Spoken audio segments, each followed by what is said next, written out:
What is the difference between digestive enzymes and pancreatic enzymes? So pancreatic enzymes are digestive enzymes. However, they are literally released by the pancreas, which means they are not quite upper GI, they're more like middle GI. So upper GI is like the mouth, the esophagus, the stomach. That's upper GI. As soon as it exits the stomach and goes into the duodenum, that is middle GI. So middle GI is like pancreatic enzymes, sodium bicarbonate, and okay, come on, brain, you can do this, and the bile from the gallbladder. That is all what I like to think of as middle GI, not upper GI. It is the chemical, molecular breakdown of food, whereas upper GI is the physical, mechanical breakdown of food. So first you have to have the physical, you chew the food, and then the stomach and the HCl and the pepsin finish the physical breakdown of food, and then as soon as it exits the stomach and enters the duodenum, you start the chemical and molecular breakdown of the food into the actual nutrients. Like proteins become amino acids, and fats become lipids, and carbohydrates get broken down into the saccharides and the polysaccharides and things like that. Okay, so now that we've clarified that, pancreatic enzymes specifically come from the pancreas, whereas digestive enzymes are something that are naturally occurring in all raw foods. Every single raw food in existence naturally contains enzymes. And that is the difference between digestive enzymes and pancreatic enzymes. Now, it's really important to be aware of whether or not a product contains pancreatic enzymes. You can find out if you turn over and look at the label. It will specifically say whether it is derived from plants, which means it is the enzymes that would be naturally occurring in raw foods, or if it is derived from like ox or bovine or porcine, are all very common places to source the pancreatic enzymes.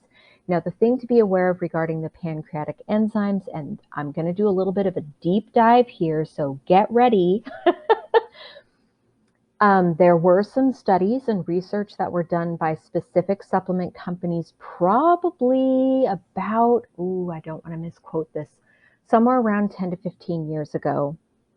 There was a product that had been on the market for a really long time that was pancreatic enzyme based, and the patent came up on it. And as the patent came up on it, there were a bunch of supplement companies who pooled their resources to do a study to find out whether or not this product that had had a patent on it for almost 25 years actually had any validity to it.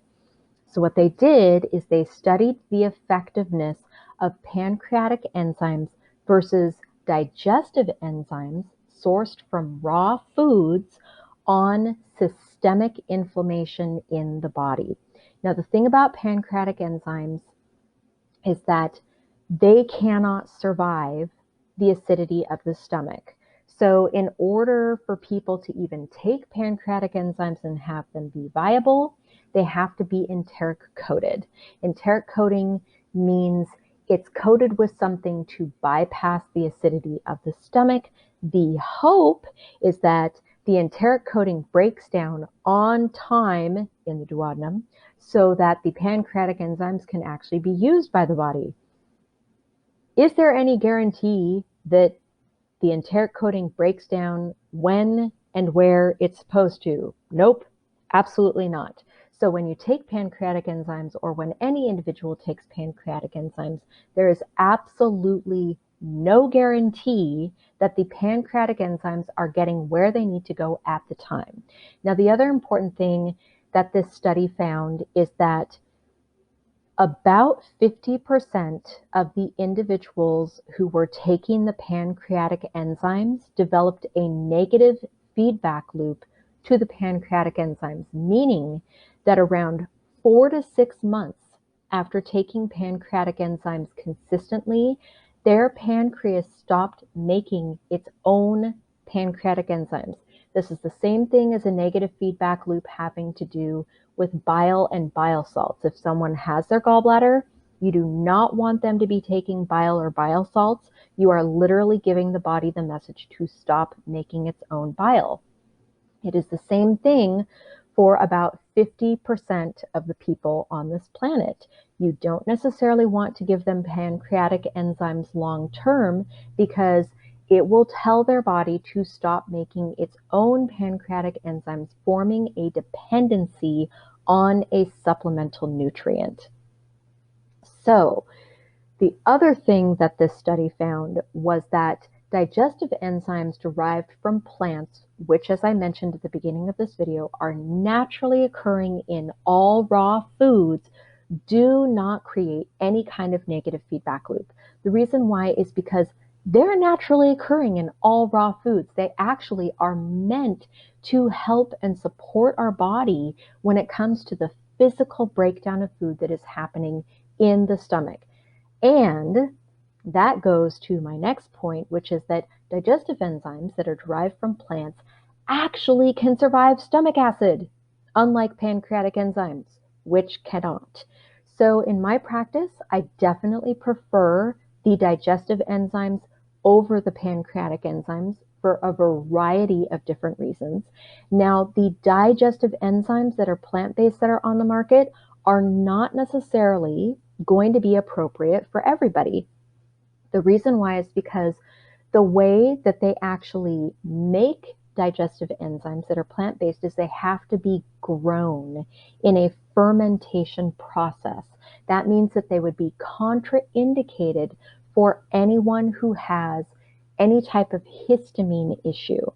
So as you might remember, towards the beginning of this course, we found out that one of your classmates did have histamine or does have histamine issues, and they were generous enough to share a little bit about their story and their experience so all of you could have a bit more context about what that means and how it impacts people. So keep in mind that for someone like that student, plant-based digestive enzymes would not necessarily be appropriate.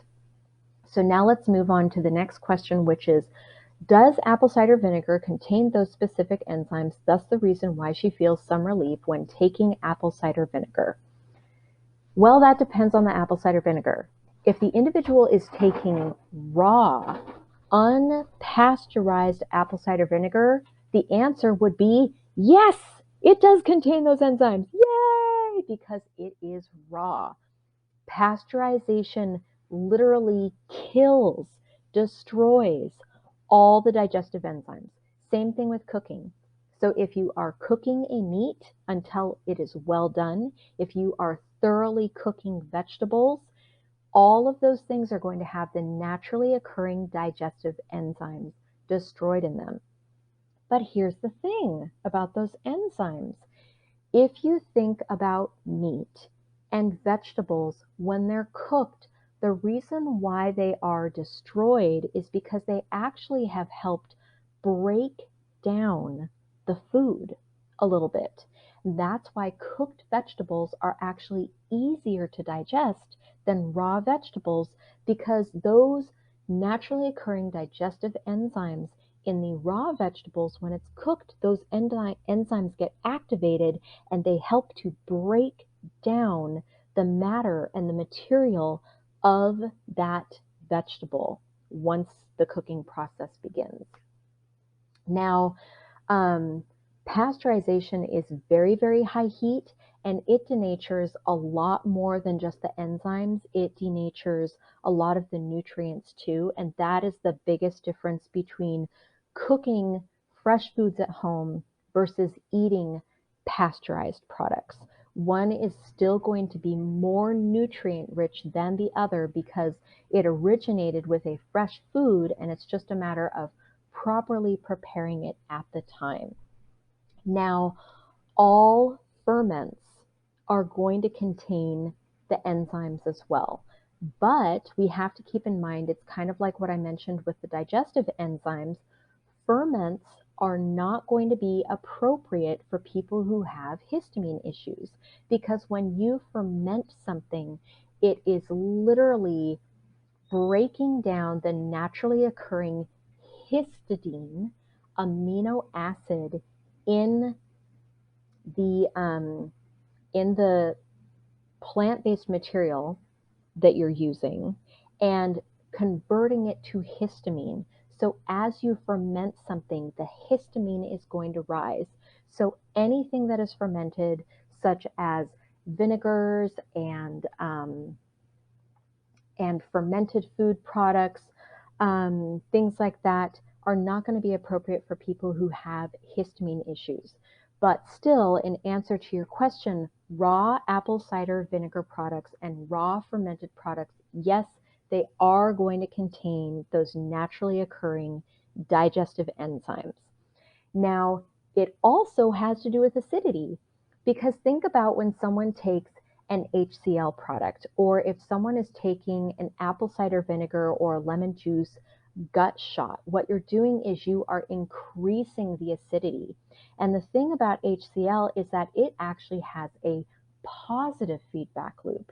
Now, what I mean by that is when we take something that is acidic, such as an HCl supplement or a lemon juice gut shot or an apple cider vinegar based gut shot, what we are doing by adding that influx of high acidity is we are reminding our stomach, hey, it's time to make HCl. And that's how it helps to support HCl production. Where do digestive bitters fit into all this? Well, the thing about digestive bitters is they're a bit different. They don't have the naturally occurring digestive enzymes, but bitter foods, bitters in general, a bitters aperitif is known to remind the body to start producing all of the gastric juices.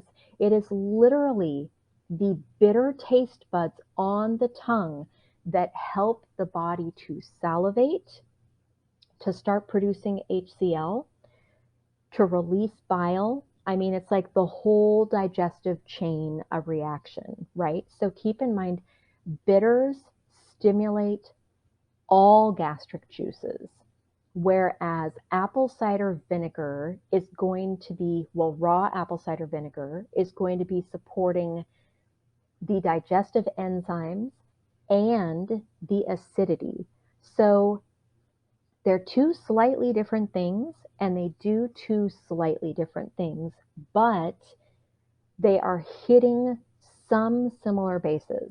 So hopefully that helps to make sense, or hopefully that makes sense and helps to provide some clarity. Let me know if you have any additional questions, and thank you so much for your patience while my brain processed providing this information to you.